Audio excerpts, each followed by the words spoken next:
ఈరోజు నువ్వు నీ ఇంట్లో సొంతం మీ అమ్మ నాన్న చెప్పిన మాటే నువ్వు వినవు,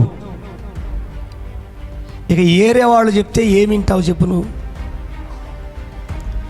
సొంతము నిన్ను నడిపిస్తున్న కాపరిగా ఉన్న దైవ సేవకుని మాటే నువ్వు వినవు, ఇంకేమి దేవుడు నీకు తోడు ఉంటాడు. కాబట్టి ప్రియులారా, ఇప్పుడు యోసేపును ఒకసారి మనం చూస్తే ఆశ్చర్యకరంగా ఉంది. యెహోవా అతనికి తోడై ఉండెను గనుక ఆ చెరసాల అధిపతి అతని చేతికి అప్పగింపబడిన దేనిని గూర్చి విచారణ చేయకై ఉండెను. అతడు